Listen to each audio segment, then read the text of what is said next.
नमस्कार दोस्तों, आज हम आपके लेके आए शिक्षा का अधिकार अधिनियम 2009, education right to education act 2009। इसमें बात करते हैं इसके बारे में। सबसे पहले हम आपको बताते हैं कि इसमें क्या किया गया था। निःशुल्क एवं अनिवार्य शिक्षा का प्रावधान किया गया। जो भी बच्चों को सुविधा दी जाएगी वो निःशुल्क दी जाएगी और अनिवार्य मतलब जरूर दी जाएगी। तो ये हुआ था हमारा दोस्तों 6 से लेकर 14 वर्ष के बच्चों के लिए। 6 से लेकर 14 वर्ष के जितने भी बालक हैं भारत में, उनको निःशुल्क शिक्षा दी जाएगी। ठीक है। दूसरी बात, जो दिव्यांगजन है उनको 6 से 18 वर्ष तक दी जाएगी बिल्कुल निःशुल्क शिक्षा। ठीक है, ये होता है दिव्यांगजनों के लिए। ठीक है, ये बात आपको समझ में आ गई। ठीक, अगली बात कह रहे हैं जो 6 से 14 वर्ष की जो शिक्षा है वो हमारे धारा यानी कि 21A के तहत 21A के तहत दी गई है। संविधान के धारा A के तहत दी गई है। तो इसमें क्या हुआ दोस्तों, आगे हम आपको बता रहे हैं, जो आपको स्क्रीन पे दिख रहे हैं। ठीक है, ये संवैधानिक विकास हुआ था हमारा शिक्षा के क्षेत्र में अनुच्छेद 145 में, जो नीति निर्देशक तत्व के अंतर्गत आता है। इसका प्रारंभ दोस्तों हमारा प्रारंभ हुआ था राज्य सूची से। किससे? जो राज्य सूची होती है हमारी, उसने प्रारंभ किया था। उसके बाद 42वां संविधान संशोधन आया था 1976 में। ठीक है, जो हमारा आता है संवर्ती सूची के अंतर्गत। ठीक, बाद में आया 86वां 76 संशोधन। ये हमारा आता है 1 दिसंबर 2002 को हुआ था। तब हमारा शिक्षा कानून का अधिकार बना था। मतलब बच्चों के लिए बनाया गया था ये अधिकार कि जो 6 से 14 वर्ष के बालक हैं उनको शिक्षा कैसे दी जाए। ठीक है, इधर तो ब्रिटिश काल का हुआ था, उसके बाद खत्म हो गया था। इधर हम आजादी के बाद की बात कर रहे हैं। ठीक है, अब आपको हम एक एक करके बताएंगे कि इस शिक्षा नीति में या 2009 में जो राइट एजुकेशन अधिकार है आपका, क्या क्या बातें बालकों के लिए और कौन कौन सी बातें शिक्षकों के लिए बताई गई हैं, उनके बारे में अब हम आगे चर्चा करेंगे। तो दोस्तों, अब हम बात करते हैं कि बालकों के अधिकार क्या होते हैं और उन्हें कैसे प्राप्त होते हैं। ठीक है, तो यहां पे हम बात करते हैं अधिकार की। तो अधिकार 2 प्रकार के हैं, एक होता है मूल अधिकार, दूसरा है मूल कर्तव्य। ठीक है, तो अब हम बात करते हैं मूल अधिकार किसके लिए बनाए गए हैं। तो वो बालकों के लिए ही बनाए गए हैं। जो हमारे मूल अधिकार हैं वो बालकों के लिए बनाए गए हैं। और किस एक्ट के तहत? 21A एक्ट के तहत बनाए गए हैं। और क्या कहा गया है कि 6 से 14 वर्ष के बालकों को निःशुल्क और अनिवार्य शिक्षा का प्रावधान किया जाए। ठीक है, बात करते हैं मूल कर्तव्य की। तो कर्तव्य कौन करेगा अपने बच्चों के प्रति? उनके माता ही पिता करेंगे ना। ठीक है, तो माता पिता। अब ये क्या 51A में एक नया वाक्यांश जोड़ा गया है जिसे के सेकंड नाम दिया गया है दोस्तों। ठीक है, तो अब यहाँ पे आपको ये अधिकार समझ में आ गए। ठीक, अब हम बात करते हैं कि ये अधिनियम कैसे आया, कहां से आया और कहां से इसकी शुरुआत हुई। तो हम इसका इतिहास जानने की कोशिश करेंगे। तो दोस्तों, इसमें हम आपको बताना चाह रहे हैं, आप इसका स्क्रीनशॉट ले लीजिए। ठीक है, आगे बात करते हैं कि इसमें क्या क्या हुआ और कहां से इसकी शुरुआत हुई। ठीक है, थोड़ी क्लास लंबी चलेगी, आप लोग जरा ध्यान से देखेंगे तो आपके कम से कम 5-6 नंबर कंप्लीट होंगे। तो आरटी एजुकेशन 2009 ये हमारे सिलेबस में आता है। पीछे हमने आपको बताया था कि एनसीएफ 2005 के बारे में बात की थी। ठीक है, आज हम बात कर रहे हैं 2009 आरटी एक्ट के बारे में। ठीक है, शिक्षा का अधिकार अधिनियम जिसे बोला जाता है। ठीक है, पहली बात इन्होंने बताई थी, जो हमने अभी बताई थी, 6 से 14 वर्ष के बालकों के लिए निःशुल्क शिक्षा रहेगी। ठीक है, निःशुल्क और अनिवार्य शिक्षा है। ठीक, निःशुल्क अनिवार्य शिक्षा जो हमारे संविधान के 21A एक्ट के तहत किया गया है। ठीक है, अब आगे बात करेंगे कि इस शिक्षा का जो है शुरुआत कहां से हुआ था। तो 4 अगस्त 2009 4 अगस्त 2000 4 अगस्त 2009 को इसका प्रावधान भेजा गया था। कहां भेजा गया था इसके बारे में हम आपको बताएंगे। ये था the right of children to free and compulsory education. इसे बोला गया था the right of children free education,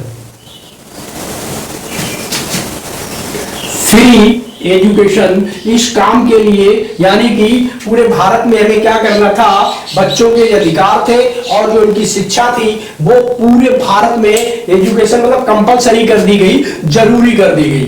ठीक है, तो ये बिल लोकसभा में पारित किया गया। सबसे पहले कहां पारित किया गया, हमारा लोकसभा में। ठीक है, लोकसभा में पारित किया गया। देखो दोस्तों, अभी हम आपको इसका इतिहास यानी व्याख्या बता रहे हैं। इसके लास्ट में हम आपको ऐसी चीज बताएंगे कि जिससे आपको आईटी 2009 आसानी से याद बना रहेगा। ठीक है, तो सबसे पहले क्या हुआ था, ये लोकसभा में गया। ठीक है, तो हम ये भी बताएंगे आपको आगे कि ये बिल कैसे पारित होते हैं या कानून कैसे बनते हैं। ठीक है, तो आप मेरे चैनल पर बने रहिए। तो यहाँ पे लोकसभा में पारित किया गया, फिर लोकसभा से कोई भी बिल जाता है दोस्तों राज्यसभा में। कहां जाएगा, राज्यसभा में जाएगा। तो देखो, जब ये राज्यसभा में गया तो वहां पारित करने के लिए 20 जुलाई 2009 ये राज्यसभा में हमारा पारित हुआ था दोस्तों 20 जुलाई 2009 में। ठीक है, ये राज्यसभा में गया। अब राज्यसभा के बाद 4 अगस्त 2009 को लोकसभा में, फिर राज्यसभा में भेजा गया। ठीक, राज्यसभा के बाद फिर से दोबारा हमारा लोकसभा में पारित कर दिया गया। ठीक है, अब आगे बात करते हैं। तो इसका उल्लेख किया गया था, इसका उल्लेख हमारे प्यारे भाइयों अभी हमने बताया था अनुच्छेद 45 में किया गया था। ठीक है, जो नीति निर्देशक तत्वों के अंतर्गत आते हैं। किसके अंतर्गत आते हैं, नीति निर्देशक तत्व के अंतर्गत आते हैं। ठीक है, ये बात आपको यहां तक समझ में आई होगी। ठीक, अब हम बात करते हैं, यहां तक आपको समझ में आया। अब हम इसे बताते हैं कि भारत में ये कैसे आया। तो आरटी, जो हमारी आरटी है, देखिएगा यहां पे जरा, इसमें क्या क्या है। आरटीई में राइट टू एजुकेशन में 7 अध्याय है। इसका जो बनाया गया था संविधान, 7 अध्याय इसमें बनाए गए थे। दूसरी बात, इसमें 38 धाराएं हैं। दोस्तों, धाराएं कितनी है, धाराएं 38 है। और दूसरी बात, इसमें अनुसूची कितनी है, एक अनुसूची शामिल है। अनुसूची, इसमें एक अनुसूची शामिल है। ठीक है, धाराएं जो है 38 धाराएं हैं। हम एक एक करके आपको 38 धाराएं बताएंगे, लेकिन ये पढ़ने के बाद तब आपको अच्छे से धाराएं और ये भी रिवाइज होता रहेगा। तो आपको 2009 जो है आरटी अच्छे से तैयार हो जाएगा। तो आरटी के बारे में यहां तक हमने बताया आपको कि इसकी आरटी में 7 अध्याय है और जो धाराएं हैं दोस्तों वो 38 है और अनुसूची हमारी यहाँ पे 1 है। अब दूसरे इतिहास की बात करें कि ये कब आया, कैसे आया, किसने कहा और इसका सुझाव किसने दिया, तो उनके बारे में बात करते हैं। तो 2010 में तो हमारे पूर्व प्रधानमंत्री थे, पूर्व प्रधानमंत्री डॉक्टर मनमोहन सिंह।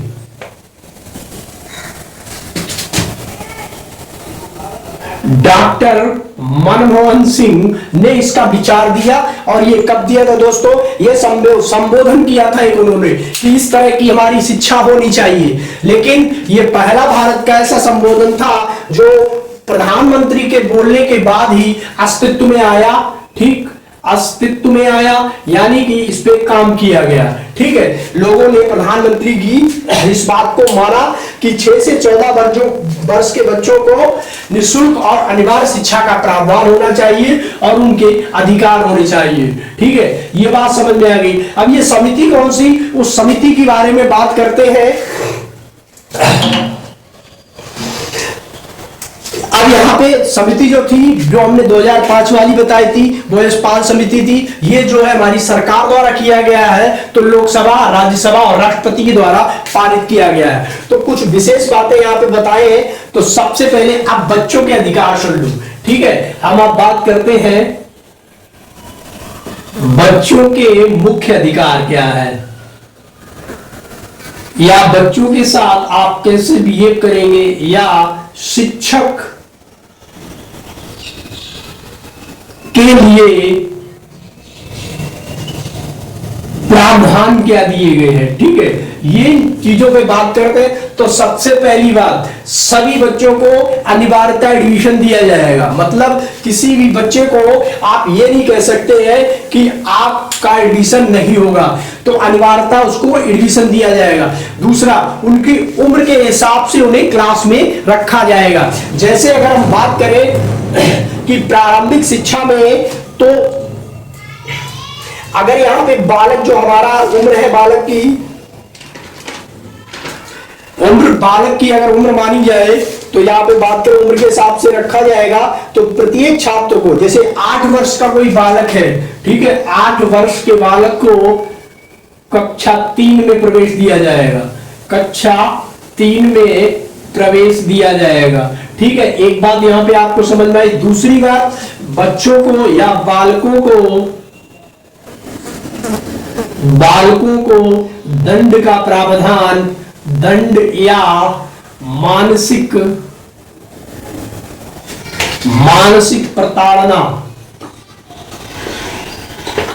प्रताड़ना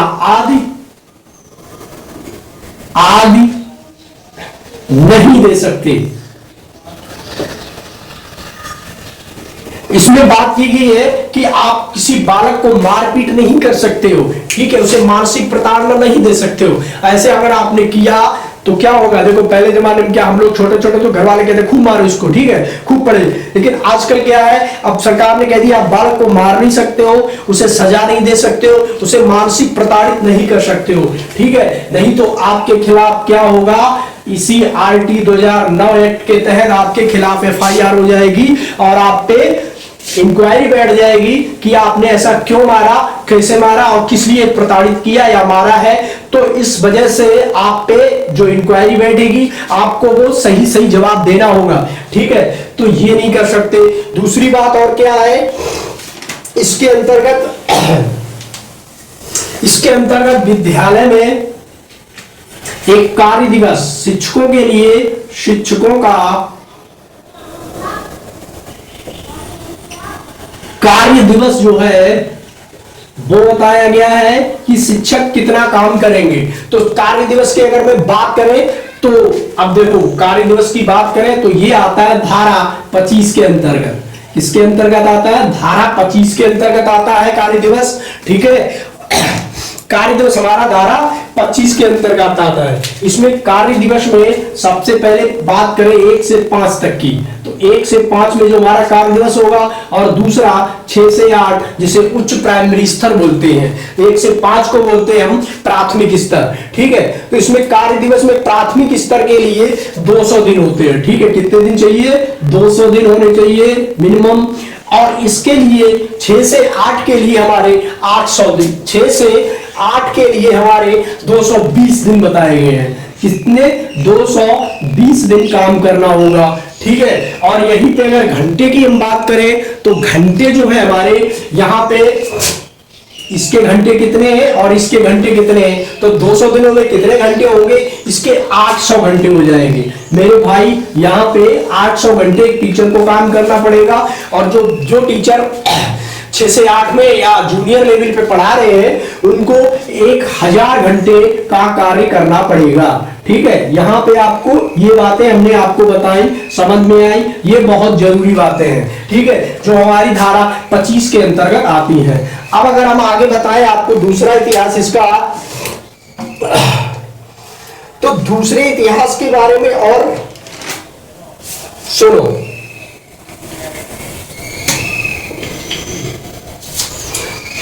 अब आगे कहती है सरकार कि आगे इसमें और क्या होना चाहिए, तो और के लिए सबसे पहले सरकार ने कहा है कि 1 किलोमीटर के दायरे में, 1 किलोमीटर के दायरे में एक प्राथमिक विद्यालय, कौन सा? प्राथमिक विद्यालय होना चाहिए। ठीक है, 1 किलोमीटर के दायरे में प्राथमिक विद्यालय होना चाहिए, ये प्रावधान है। और दूसरा बता रहा है कि 2 किलोमीटर के दायरे में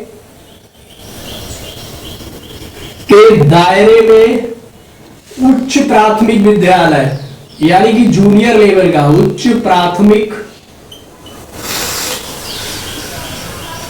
विद्यालय। ठीक है, ये चीजें जरूरी की सरकार ने क्या कहा कि 1 किलोमीटर के दायरे में प्राथमिक विद्यालय अनिवार्य है। ठीक है, और 2 किलोमीटर के दायरे में मेरे दोस्तों यहाँ पे उच्च प्राथमिक विद्यालय बनाना अनिवार्य कर दिया है। ठीक है, और भी बात बताइए दूसरी कि जो शिक्षक है या गवर्नमेंट सरकारी टीचर है, सरकारी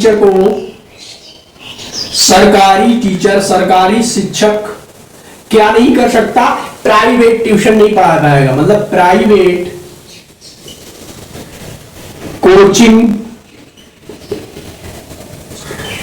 कोचिंग का काम नहीं करेगा। जो भी सरकारी शिक्षक है वो प्राइवेट कोचिंग का काम नहीं करेगा। और दूसरी बात यहां पे बताइए, सरकारी शिक्षक को अन्य कार्यों में नहीं लगाया जाएगा।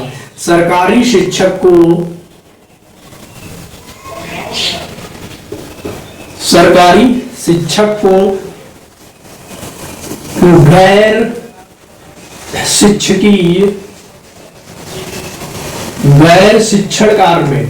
गैर शिक्षण कार्य में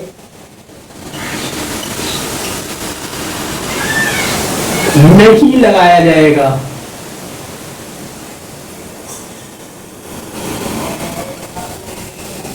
ठीक है, किसमें नहीं लगाया जाएगा कि कोई भी सरकारी शिक्षक है तो उसे गैर शिक्षण कार्य में नहीं लगाया जाएगा, लेकिन उसे एक जनगणना हो गया, दूसरा चुनाव हो गया, और तीसरा आपदा। अगर आपदा, इन 3 चीजों में कोई चीज होती है तो उसकी ड्यूटी लगाई जाएगी। जनगणना में लग सकती है, चुनाव में लगेगी, या आपदा प्रबंधन, मतलब आपदा कोई बाढ़ है, कोई महामारी है, इस तरह से कोई आ जाता है तो शिक्षकों की ड्यूटी लगाई जाती है। ठीक है, तो ये यहाँ पे इतनी बात समझ में आई। और आगे और बात है, बहुत सारी बात है यहाँ पे। हाँ, अब आगे और बात करें यहाँ पे, तो दूसरी बात उन्होंने ये कही है दोस्तों कि किसी भी विद्यार्थी को, जो विद्यार्थी में बालक को 1 से लेकर 8 तक फेल नहीं किया जाएगा। क्या नहीं किया जाएगा? फेल नहीं किया जाएगा। ठीक है, किसी भी बालक को सरकारी स्कूल में 1 से 8 तक किसी बालक को फेल नहीं किया जाएगा। और दूसरी बात उन्होंने बताई है प्राइवेट विद्यालयों के लिए, तो प्राइवेट विद्यालय भी इसके अंदर में रहेंगे, और ना तो वो ज्यादा फीस ले सकते हैं, उनकी कैटेगरी से हिसाब से उनकी फीस निर्धारित होगी। ठीक है, तो 1 से 8 तक के किसी भी बालक को फेल नहीं किया जाएगा। दूसरी बात बताएं तो दूसरी बात के अंतर्गत प्रत्येक शिक्षक को न्यूनतम 45 घंटे, प्रत्येक शिक्षक को न्यूनतम 45 सप्ताह के जो न्यूनतम 45 घंटे होते हैं पर सप्ताह, 45 घंटे पर सप्ताह के हिसाब से काम करना होगा। और विद्यालय में बालक उपस्थिति बहुत जरूरी है, बालक की उपस्थिति पे भी ध्यान देना होगा। ठीक है, यहाँ पे बालक की उपस्थिति पर भी इनको ध्यान देना होगा। हमने आपको बता दिया फेल नहीं किया जाएगा, शिक्षक की न्यूनतम 45 घंटे, बालक की उपस्थिति पर से, मतलब बालक की उपस्थिति पर ध्यान दिया जाएगा। दूसरी बात अगर हम बता दें, इसका खर्चा जो है, खर्चा कैसे वहन होगा, तो खर्चे के बारे में हम बात करें आपको, तो हम केंद्र सरकार इस पे खर्च करेगी दोस्तों 65%। ठीक है, और राज्य सरकार इस पे खर्च कर रही है, बचा हुआ है हमारा जो भी 35%, इसमें राज्य सरकार खर्च करेगी। ठीक है, और जो भारत के पूर्वोत्तर राज्य है पूर्वोत्तर राज्यों की बात करें तो पूर्वोत्तर राज्य जो पिछड़े हुए हैं उनमें केंद्र सरकार जो काम करेगी वो 90% का खर्चा वहन करेगी। और जो वहां पे निजी या स्थानीय सरकार है, स्थानीय सरकार या राज्य, उसका 10% खर्चा वहन करेंगे। ये बात आपको समझ में आई? ये 2009 के अंतर्गत किया गया था, ठीक है। और दूसरी बात, अब हम आते हैं कि इसमें विद्यालय की प्रबंधन समिति बनाई जाएगी। क्या बनाया जाए लोगों? विद्यालय प्रबंधन समिति। तो विद्यालय प्रबंधन समिति बनेगी तो उसके बारे में देख लो। विद्यालय प्रबंधन समिति, तो विद्यालय प्रबंधन समिति बनेगी। इसमें आपका एक क्या होगा? एक अध्यक्ष होगा, एक अध्यक्ष, और एक अध्यक्ष यहां पे मिलेगा आपको, एक सचिव मिलेगा, एक अध्यक्ष है, एक सचिव है, एक कोषाध्यक्ष हो जाएगा, एक कोषाध्यक्ष, ठीक है। अब तीसरा क्या है? बाकी जो लोग इसमें से बचेंगे, बाकी 12 अन्य सदस्य और होते हैं, 12 अन्य सदस्य रहेंगे। और इसमें महिलाओं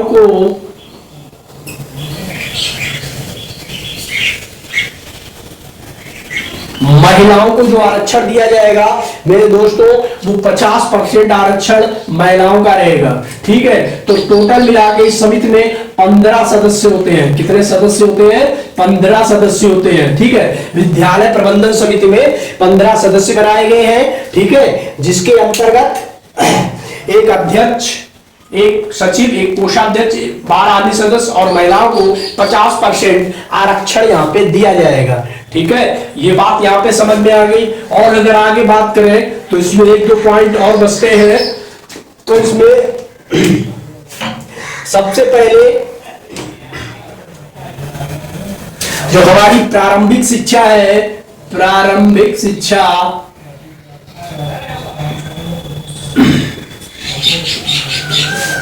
ये पूर्णतः बाल केंद्रित होगी।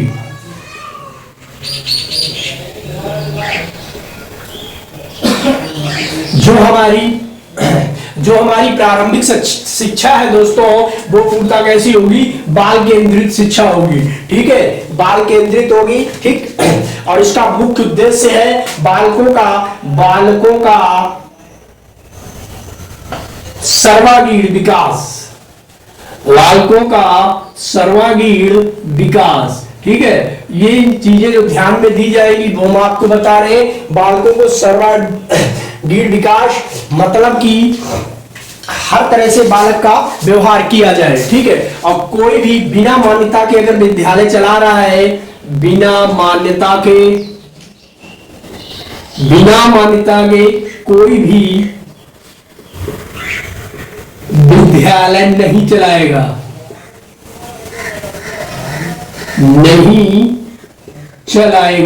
बिना मान्यता के कोई विद्यालय नहीं चलाएगा। और अगर वो चलाता है तो उसे दंड के रूप में 10,000 रुपए प्रतिदिन देने होंगे। 10,000 रुपए प्रतिदिन का प्रावधान है। अगर आप बिना किस मान्यता के विद्यालय चला रहे हैं तो 10,000 रुपए का प्रावधान यहाँ पे हो जाता है, ठीक है। अब यहाँ पे बात करें इसमें भाषा का माध्यम या शिक्षा का माध्यम क्या होता है, तो दोस्तों यहाँ पे जो शिक्षा का माध्यम है वो हमारा स्थानीय भाषा है। शिक्षा का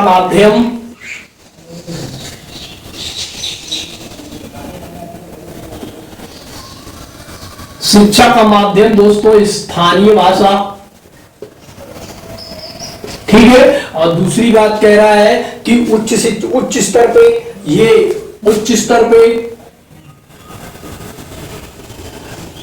स्तर पे जो माध्यम होता है उसमें स्थानीय भाषा आती है और राज्य भाषा आती है, और दूसरी अंतरराष्ट्रीय स्थानीय भाषा और राज्य भाषा आती है, ठीक है। अगर हम यहीं पे एक बात और बताएं आपको, शिक्षक और छात्र का अनुपात क्या रहेगा। सबसे पहले बात करें हम प्राइमरी स्तर के लिए।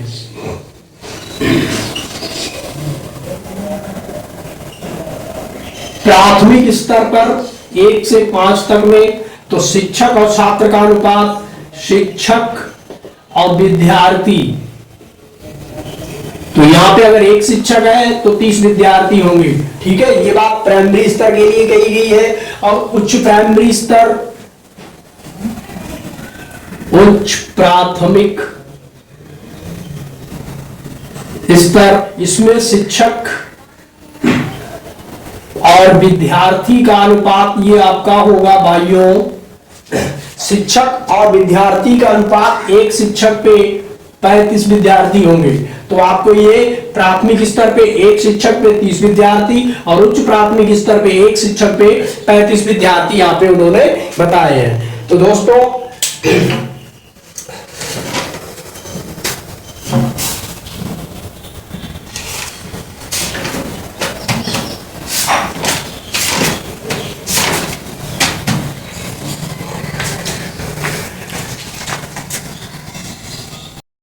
अब यहाँ पे बात करते हैं कि शिक्षा अधिकार अधिनियम का कानून कैसे बना और संसद से लेकर संसद में पेश कैसे हुआ और इस पे अधिकार कैसे दिए गए। तो अगर हम बात करें दोस्तों कानून कैसे बनते हैं, यहाँ पे देखो कानून कैसे बनते हैं। ठीक है, कानून कैसे बनते हैं। ठीक, यहां पे देखिए बड़े आराम से, बहुत अच्छी चीज है, आपको अच्छे से समझ में आ रही होगी। सबसे पहले कोई बिल होता है वो संसद में जाता है, उसके बारे में संसद में चर्चा होती है। ठीक है, संसद में चर्चा होने पे पक्ष और विपक्ष अपना अपना पक्ष रखते हैं। तो फिर संसद से ये जाता है राज्यसभा में। क्या गया? राज्यसभा। राज्यसभा में क्या दोस्तों, वो दिन था 20 जुलाई 2009 को राज्यसभा में भेजा। अब राज्यसभा से ये लोकसभा की तरफ गया। कहां गया? लोकसभा। दोस्तों ये लोकसभा में कब गया? ये गया 4 अगस्त 2019। 4 अगस्त 2009। ठीक, 4 अगस्त 2009। उसके बाद में क्या हुआ? लोकसभा पारित, राज्यसभा में लोकसभा दोनों में पारित हो गया। फिर ये जाएगा राष्ट्रपति के पास। राष्ट्रपति के पास कब गया दोस्त मेरे? राष्ट्रपति के पास गया 29 अगस्त 2009। 29 अगस्त 2009 गजट में प्रकाशित हो गया। ठीक है, 2009 गजट में प्रकाशित कर दिया गया। ठीक है, अब ये लागू, अब इसमें लागू करने वाला लागू कब हुआ? 1 अप्रैल 2010 से पूरे भारत में लागू किया गया। सिर्फ किसे छोड़ के? जम्मू कश्मीर को छोड़ के। दोस्तों उस समय जम्मू कश्मीर में धारा 370 लगी हुई थी जो नहीं हटी थी। तो इसलिए जो भी प्रावधान जम्मू कश्मीर का उस समय कानून अलग था, उनकी संसद अलग थी। तो इस वजह से जम्मू कश्मीर को छोड़कर पूरे भारत में 1 अप्रैल 2010 से लागू कर दिया गया। ठीक है, और इससे क्या हुआ? जो हमारा देश था भारत, भारत का विश्व में 135वां स्थान था जब भारत ने ये कानून लागू किया। और वो प्रथम देश था जिसने ये कानून लागू किया, बनाया था, वो दोस्तों नॉर्वे है। ठीक है, यहां तक हमने आपको पूरी बात बताई है। ठीक है, और राजस्थान राज्य में ये लागू हुआ था 29 29 मार्च 2010 को 29 मार्च 2010 को लागू कर दिया गया।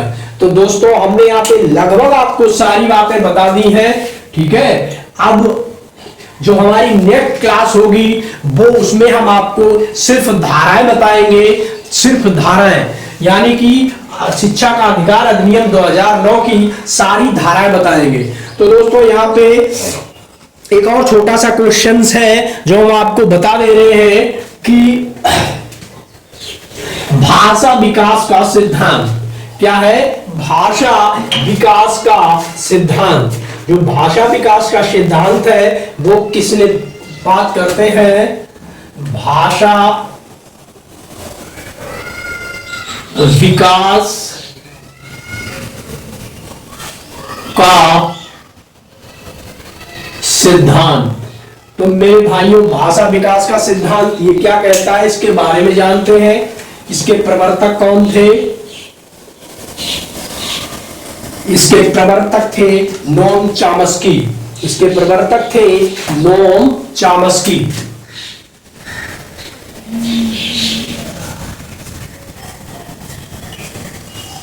इसके प्रवर्तक थे नोम चॉम्स्की, ठीक है। इन्होंने भाषा सीखने के दो नियम बताए।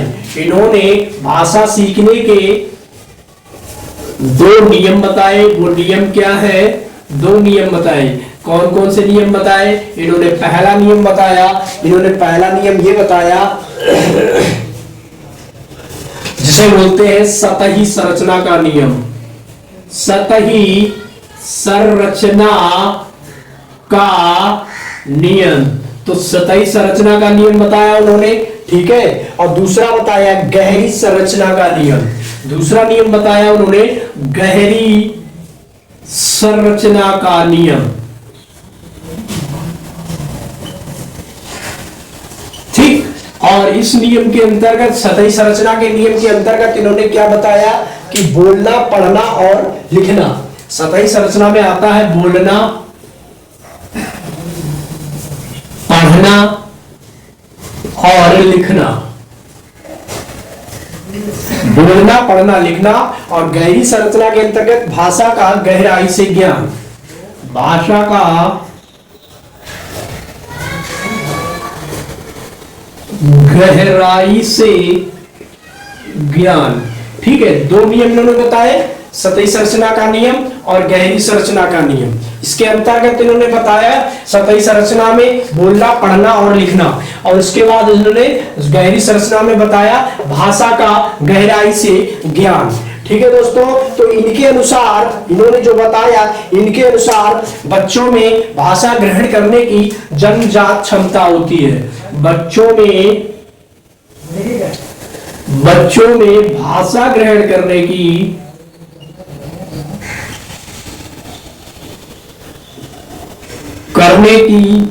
जन्मजात क्षमता होती है, ठीक है। तो यही बात बताई कि जो बच्चा जो है, अगर बच्चा जिस परिवेश में भाषा को सीखेगा तो उसी परिवेश में उसी भाषा का वो व्याकरण भी सीख जाता है, ठीक है। जिसे इन्होंने क्या बताया कि भाषा के बारे में बताया, इसे भाषा अर्जन तंत्र कहते हैं। क्या कहते हैं, भाषा अर्जन तंत्र। भाषा अर्जन तंत्र कहते हैं, जिसे LAD के नाम से जाना जाता है, जिसका नाम होता है language equation device. Language equation device, ये बात इन्होंने बताई। इनका मानना है कि अगर बच्चा उसी भाषा में व्याकरण सीख जाता है तो इसी सिद्धांत को क्या किया है, जेनरेटिव ग्राम थ्योरी कहा गया है। तो दोस्तों यहां तक हमारी क्लास आपको कैसी लगी आप जरूर बताइए। अगर आपको वीडियो अच्छा लगा है तो इसको लाइक और शेयर जरूर कर दीजिए। और अगली क्लास में हम आपके लिए जो सेकंड पार्ट आपका बनेगा शिक्षा अधिकार अधिनियम, ये हमारा फर्स्ट पार्ट है, ठीक है। और सेकंड पार्ट में हम आपको धाराओं के बारे में बताएंगे और बहुत ही अच्छे से बताएंगे, आपको पढ़ने में मजा आ जाएगा। तो क्लास कैसी लगी जरूर कमेंट करके बताया करो। धन्यवाद।